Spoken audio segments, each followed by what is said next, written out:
presentation is visible? Yes.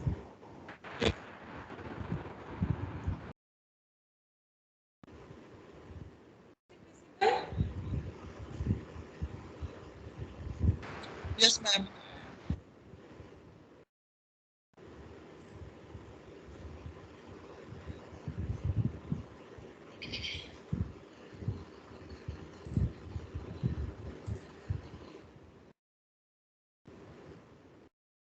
Last class we have seen about flexible and rigid payment. No? First thing, so we look, what we studied it. What is the need for payment? Then the types of payment. Then the definition, how to define or what do you mean by flexible and rigid payment. The what are the pros and cons of each of this and the typical application. It's auxiliary lane. I'll explain. Still, I have some problem in connecting this digital pad. Next is comparison of flexible and rigid payment. So what are the benefits, or so where you will choose flexible and which location you will choose rigid payment. So for that you need to know what is the difference between flexible and rigid payment. So first point, what it considering is structural action and behavior. Flexible, from the term itself, it's flexible. No, that's the reason for whatever the deformation in the lower layer, it will get reflected in the upper layer because of its flexibility. And rigid payment, it's rigid. And nature of stresses, in case of flexible, the predominant stress is compressive stresses. But in rigid payment, the predominant one are flexural stresses. You will be designing, say, for M20 or M35, M40 concrete and all, based on the flexural stress only, it will be designed, and you will be checking whether your flexural strength of the particular material is exceeding beyond the limit or not. That's a check you are doing in rigid payment. So the predominant stress, what it consider here is flexural stress. Then composition of crust, you have already seen. In case of flexible, you have subgrade, subbase, base, then you are wearing your surface course. In case of rigid payment, it's subgrade, then can be subbase or base course, then the cement concrete slab. So behaving in terms of deformation of any layer. So deformation of low layer. See, please, all of you mute your mics. In terms of any deformation is there in any layer. So what will happen to this flexible payment is, this deformation of the lower layer, this will get reflected to the surface of the layer owing to the flexibility in stress. Because of it is flexible, so whatever the deformation in the lower layer, it will get reflected in the upper layer and even to the surface layer. But in case of rigid payment, because it's structurally firm, this does not get deformed because of the rigidity in structural action. And then about the nature of stress transfer to lower layers. In case of flexible payments, we're already discussed, right?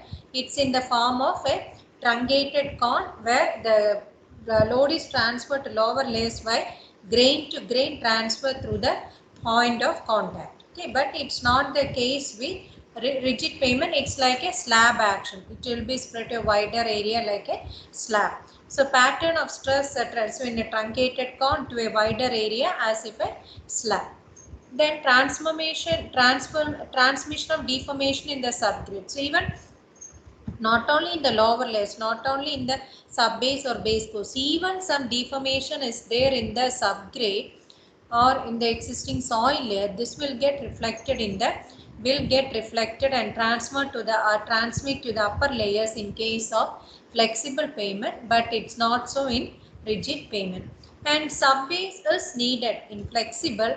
Suppose if your subbase is if your subgrade is very good, say you have a good gravelly soil, in that case it not must to provide a sub-base layer in rigid payment. You can even avoid sub-base also. Directly you can lay the cement concrete slab over the good subgrade layer. And strength of subgrade on the dependent, how the subgrade strength is dependent on the strength of the road. So whenever you're designing a flexible payment, one of the important criteria or the parameter what you're considering is the CBR value of the subgrade, or indirectly you can tell strength, even though it's not directly strength, but it's a ratio, right? CBR, it's California bearing ratio.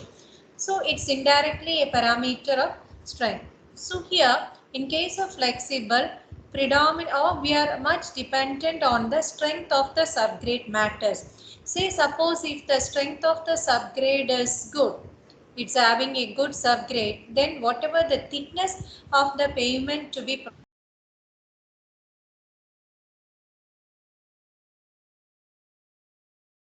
compared to the thickness to be provided above a weaker subgrade, where say suppose if you have two subgrades, one having a CBR value of 15 and other having a CBR value of 5. Okay, so the thickness to be provided in the CBR value of 15 is lesser than the thickness to be provided for the subgrade with CBR value of 5. That's where in flexible payment. So the subgrade or the subgrade strength is very important criteria there.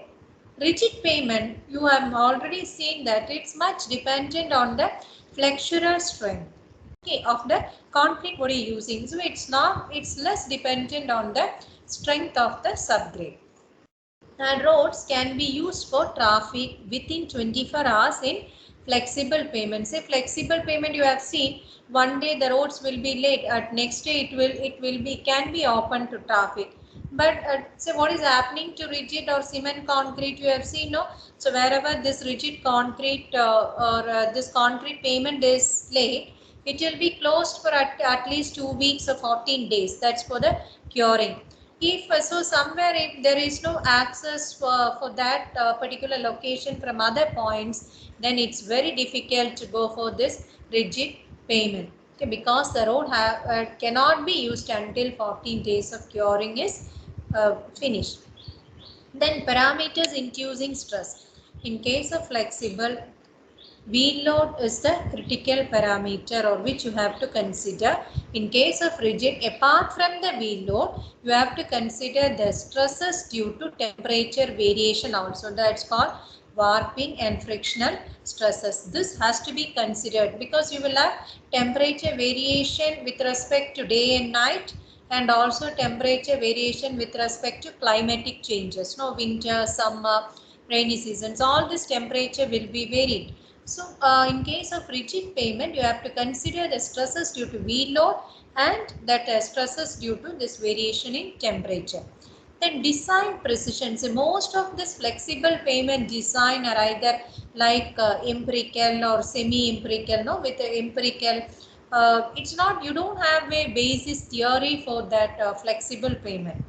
Okay, but nowadays with more use of this computer aided analysis and all, it's quite easy. Some theoretical approach is introduced in flexible payment, but earlier most of these were empirical. It means, say suppose if you have a CBR value, I mentioned like if 15 is there, then you require lesser thickness. So that they have find a correlation between the CBR and traffic and the thickness of the pavement. So these are not, there is no theory or direct formula based on the experiments what they conducted or the experience what it is there over the period of time. Some charts are developed. So these are empirical or semi-empirical methods. But as far as rigid payment is considered, this involves much more precise structural analysis. You know how you're designing a slab in the same way, based on the theory, you can design the cement concrete pavement. Okay, because here the main criteria what you're checking is flexural strength of concrete is the main basis for design. So this involves more a theoretical approach is there for rigid pavement. Then if you're comparing the other aspects like life, so you'll be designing the flexible payment either like national highways or state highways. It will be designed for 10 to 20 years period, but for rigid payment it will be designed for 30 to 40 years period. Okay, so lifespan is more for rigid payment. When it comes to maintenance, this flexible payment need greater inputs and maintenance. Because it requires frequent maintenance is required, like in terms of crack sealing, filling of the potholes. Potholes means depression. Depression is there, and of that materials are removed from the depression. That is called at potholes. Okay. Then it warrants overlaying, or that's called resurfacing or resealing on the top part itself. Some layer you have to put. This it requires, even though it is designed for 10 to 20 years, it's not last for this 10 to 20 years as such. Please mute your mics.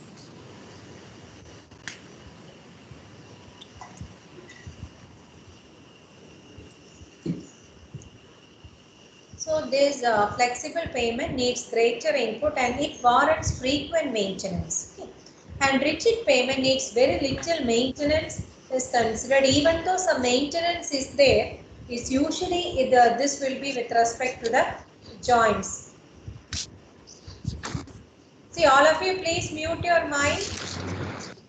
Somebody's mic is not muted, please.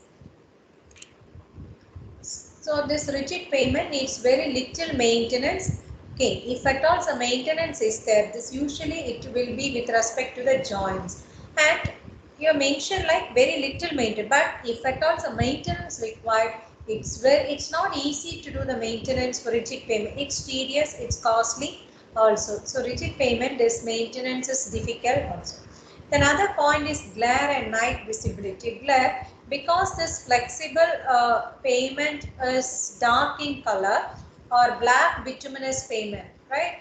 It's colloquially it's termed as black top roads. No, so it's black in color. So this is free from this glare defect, right?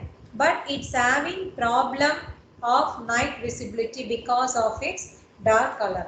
But when it comes to rigid payment, they cause glare under sunlight. But night time, because of its light in color, the night visibility is good compared to blacktop roads for rigid payment. Okay.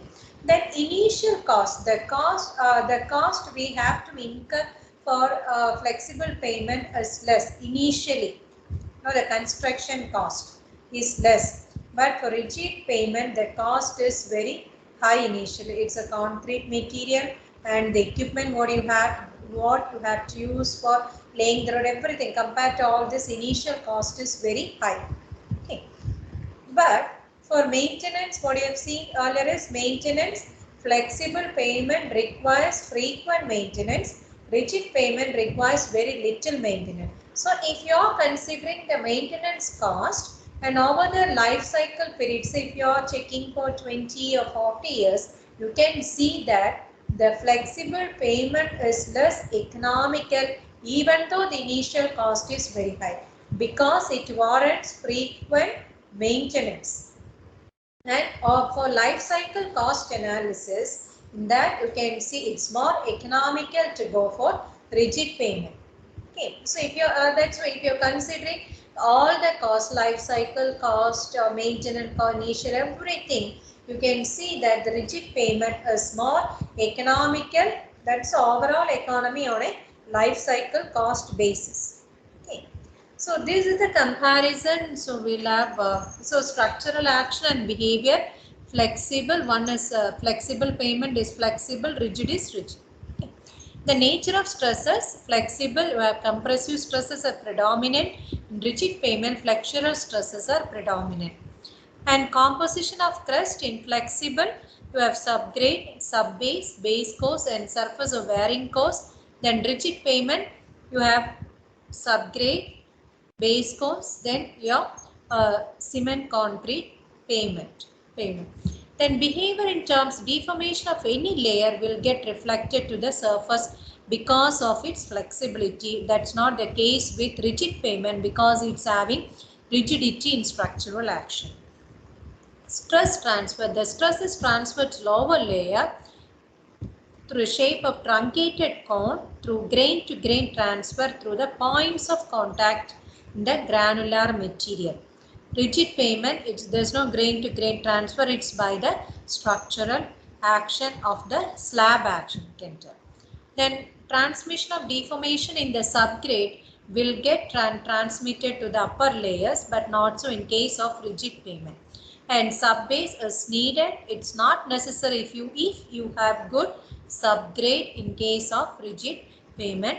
And strength of subgrade is highly dependent on the strength of the road in case of flexible, not so in case of rigid payment. Roads can be used for traffic within 24 hours for bituminous or flexible payment, but rigid payment requires minimum days of curing. The road should be closed for the minimum days of curing for the roads to be open for traffic. Parameters inducing stresses is V load for flexible, and apart from the V load you have to consider the temperature variation in case of rigid payment. Design. So most of the design in case of flexible is based on empirical and semi-empirical methods, but nowadays with respect to as more computer aided analysis are there, we are using many theories also in this. Rigid payment, that theories means you have studied like one layer theory, two layer. This is applicable to payments also.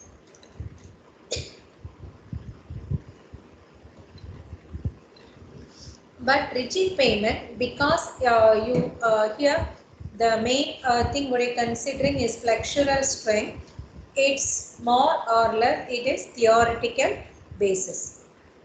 Life of flexible payment is 10 to 20 years, rigid is 40 years. Maintenance, this flexible payment need great inputs, so frequent maintenance is required.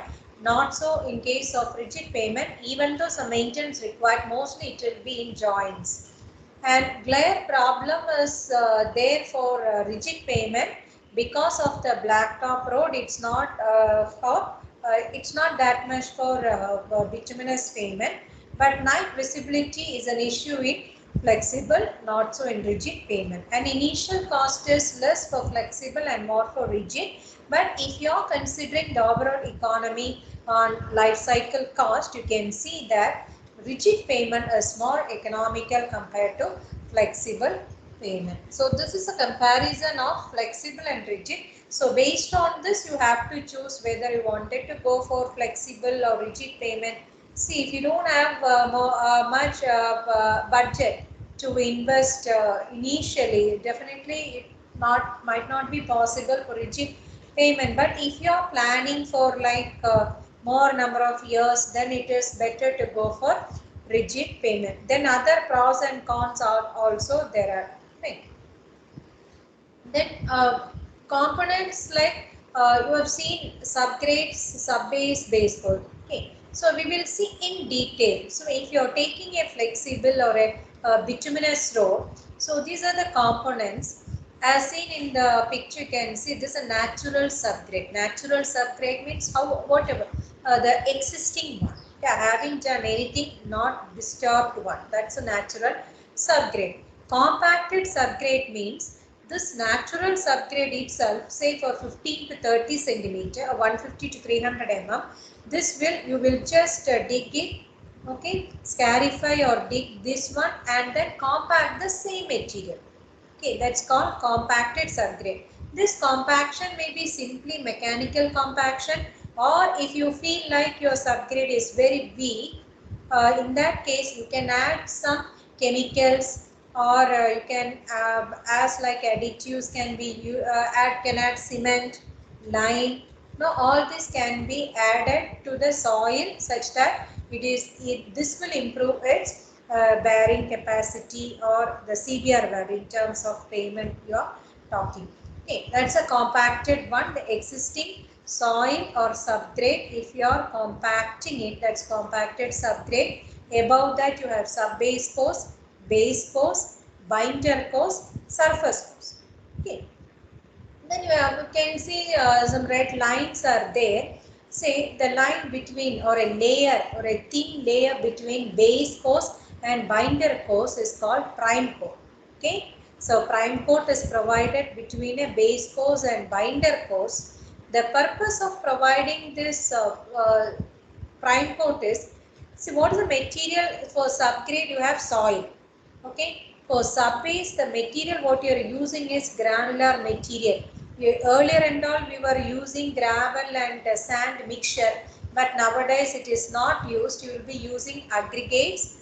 Aggregates it will be used along with some binder material, or it can be like quarry dust or a small. So it vary size. So it's basically an aggregate only. Base course also you have some aggregates only it is there. So base course commonly one is WBM, no, water-bound macadam, and WMM, wet mix macadam.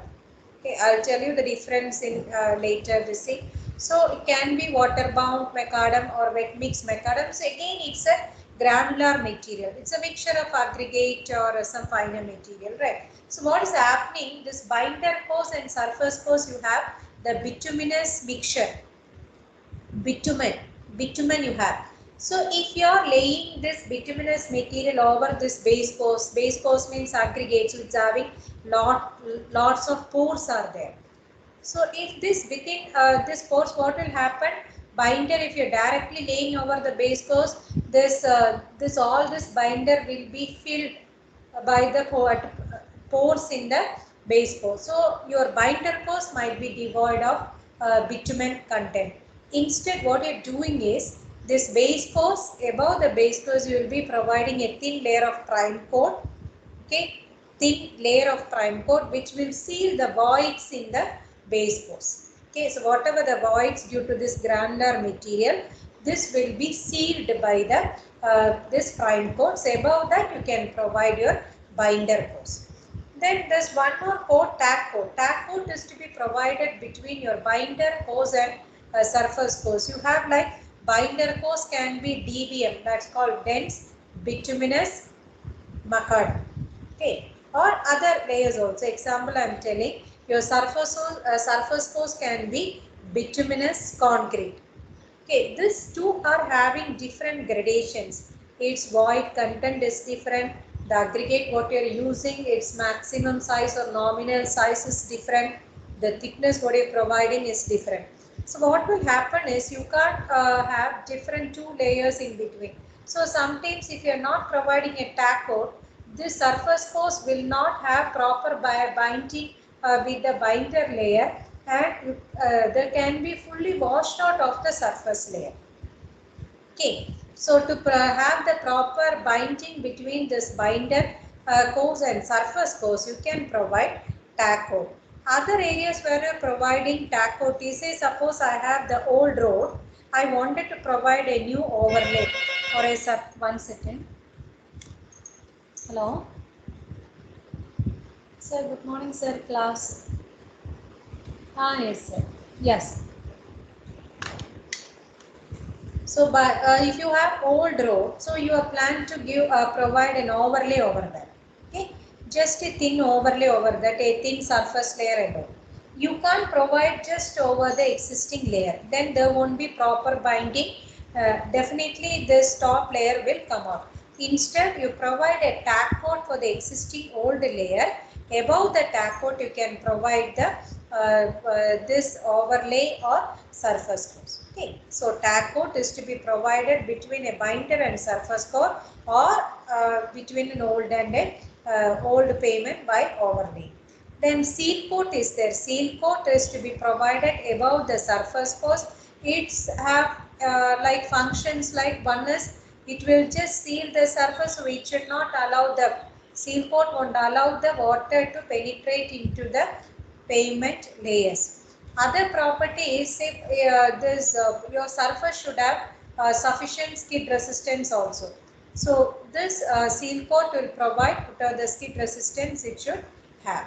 Okay. So these are the different layers. You have natural subgrade, compacted subgrade, sub-base course, base course, binder course and surface course. So in between your base and binder course, you have prime coat, then between the binder and surface course, you have tack coat, then seal coat which is provided above the surface course. Okay. So the components of rigid pavement, you have a base or sub-base, then above that your Portland, cement, concrete or any other cement concrete slab. Then structure of flexible. Okay. You know that in case of this flexible pavement, the load is transmitted in the shape of a truncated cone. This we have seen in earlier pictures. So it's in the shape of a truncated cone. So here the stress is very high because the load transmission is to a very lesser area. Right, when it comes to lower part, the load is transmitted to wider area. So in this case, the stress is very less. So what can have is top material, as the stress is very high, you should provide good or superior material should be provided on the top. Instead, on the bottom layers, you can provide inferior material can be provided because the stress is very less. That is a reason for providing this or having different layers in flexible pavement. Okay. So materials are usually arranged in the order of descending load bearing capacity, with the highest load bearing capacity material and most expensive, because you have bitumen there. That's why it's called most expensive on the top, and lowest load bearing capacity and the least expensive at the bottom. So structure, you have surface course, base course, sub-base course, subgrade. So surface course is the top layer and the layer that comes in contact with the traffic. So the surface, it should be capable enough to withstand the stresses due to the traffic and also due to the wear and tear that's coming over the traffic, because your vehicle is in direct contact with the surface but not with other layers. Right. And base coat, this is the layer directly below the surface course and generally consists of aggregates. So either this can be stabilized or unstabilized. Stabilized means if you are using some cement or lime or any other chemical stabilizers in market, many stabilizers are available. Like Sidex, no, Sidex itself, many materials are available, RB, etc. So all these are, if you are stabilizing is, it can be stabilized or can provide unstabilized base course also. Then sub-base course, so this is the main structural portion. So whatever the load coming in surface course, through the sub-base only it's coming to the lower layer. So sub-base, this is the layer. It can be two layers also. I'll tell you what is the reason for this layers. But this under the base course. So sub-base is not always needed, means if you have good subgrade, even you can avoid sub-base also. Okay. So subgrade course, it's a subgrade is the material upon which the pavement structure is. So whatever the pavement structure that's above the subgrade. So although there is a tendency to look at pavement performance in terms of pavement structure and mixed design alone, the subgrade can often be the overriding factor. I mentioned to you already that you are supposed to use good quality material at the top, and bottom you need only inferior material where the stress is very less. But thinking this, you should not avoid subgrade also, because whatever the stress coming on the top, finally it is transmitted to the lower layer.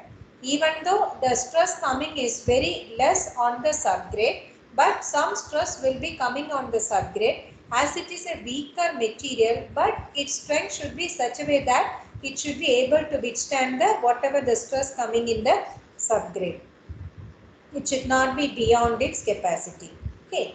If you feel like you have say somebody is asking you to design a road, you are very keen in what should be the mixed design and what should be the thickness or the material what you are providing in the base, sub-base and surface course. But if you have been bothered for subgrade, If you didn't even, best example is, if you are not compacted the subgrade properly, your entire road will collapse, even though how good or best your surface or base or sub base force it is, because these are flexible. So whatever the deformation or distress or any thing or any defect, if it is there in the subgrade, this will get reflected in the upper layers because of its flexibility nature, flexible nature.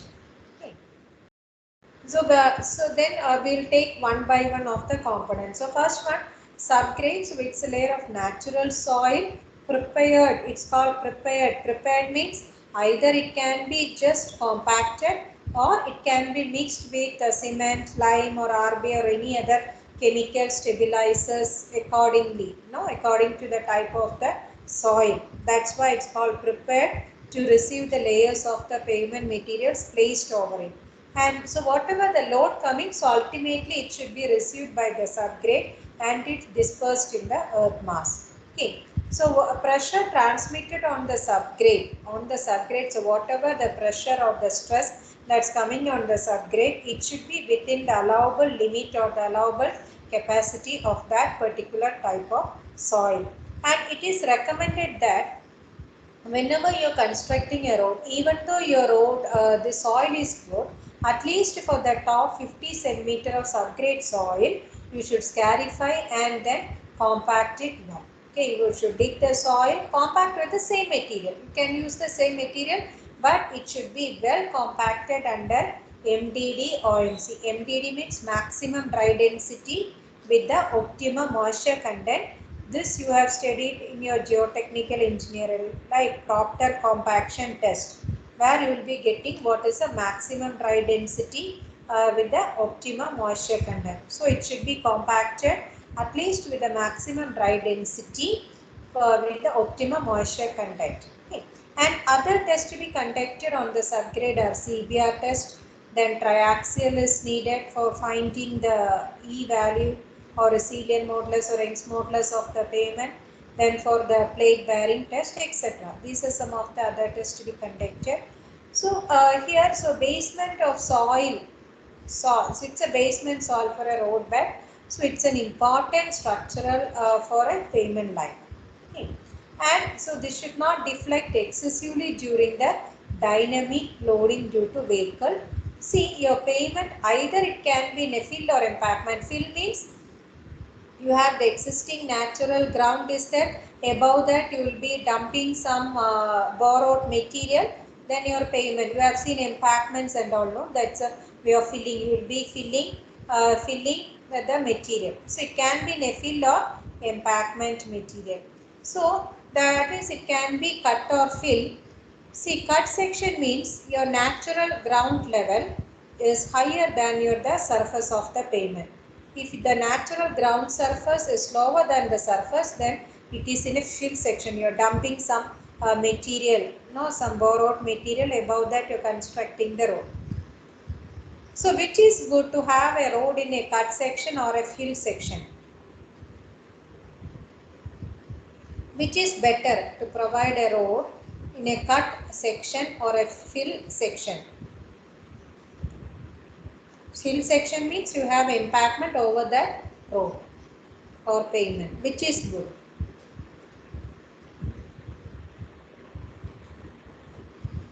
Ma'am, cut section. Cut section, why? Because subgrade is already present, we don't need to make it by ourselves. Any other answer? Everybody is telling cut section. Say national highways or expressways, you have seen this embankments and all. Okay. One reason actually it is better to provide in fill section. The thing is that cut section, the problem is that, say suppose with the drainage, issue is with drainage. Okay, and suppose if the water table level is very low, it's a very the main problem is with drainage. But in hill section, hill section, the problem is you have to see the empactment, where you should get a huge quantity of material for the empactment, and that too extra design features like the stability of the slopes, everything should be checked for empactment also. Okay, so cut section problem is drainage, and this fill section it's good, but you should check for the slope stability, such things. So the desirable, so for a soil, for a good subgrade material, so it should be, the desirable properties are stability. No, stability, it should be stable. Then incompressibility. No, if you're constructing the road, after some time it should not compress. No, right? So it should be incompressible. Then permanency of strength. So I'm finding, say in 2021, I'm just finding the strength of the soil, and I find that the CBR value is 10. If I'm checking after 10 or 20 years also, it should have the same strength. Understood. So there should be permanency of strength. The strength should not vary. And minimum changes in volume and stability under adverse condition of weather and groundwater. Best example is, say, if you're having clay. If you're adding water to clay, that its volume will change. And obviously the stability also.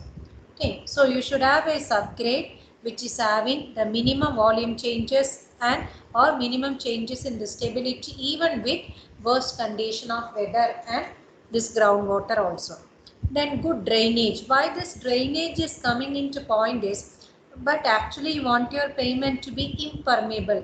The water should not percolate inside the pavement. But suppose if the water happens to enter inside either through the cracks or pores in the pavement, or can be from the sides, even if it enters, it should be easy for the subgrade to drain this. It should not hold the water then and there. It should be able to drain the water. Say if you are having clay and all, it will hold.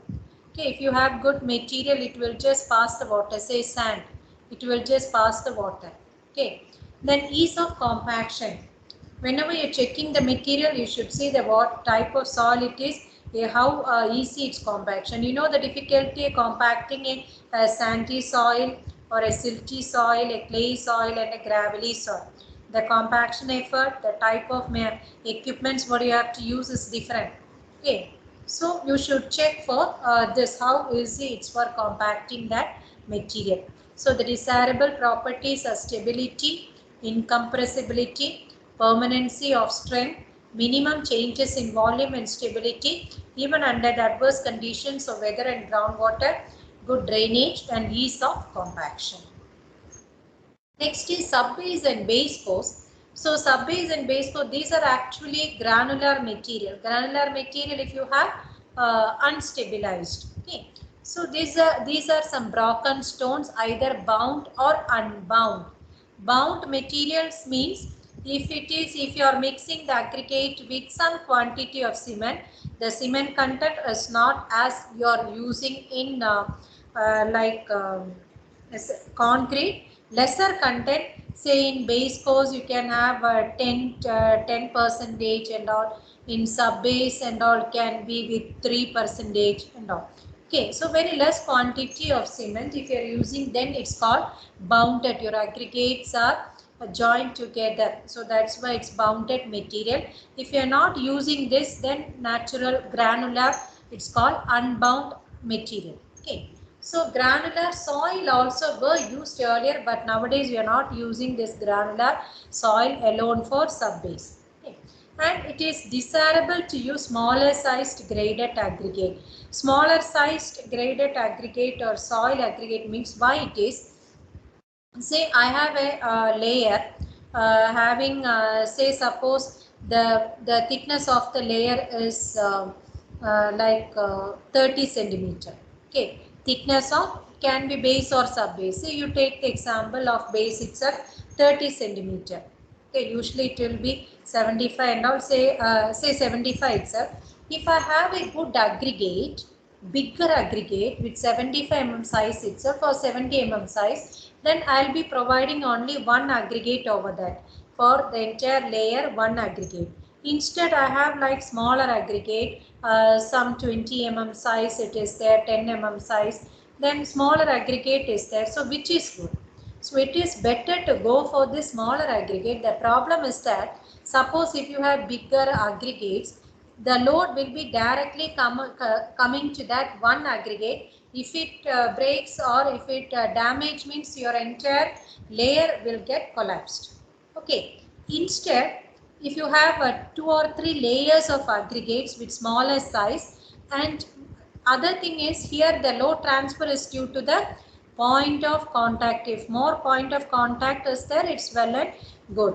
So the load transfer is due to the grain to grain transfer through the point of contact. Okay, so this contact area will be more if you have smaller sized aggregate. Other thing is, if bigger aggregates are there, more voids will be there. If smaller aggregates are there, the voids will be less. Okay, so it is desirable to use smaller sized graded aggregate or soil aggregate mix for proper interlocking property and for resistance in sink when wet. Okay, this I will take in next class.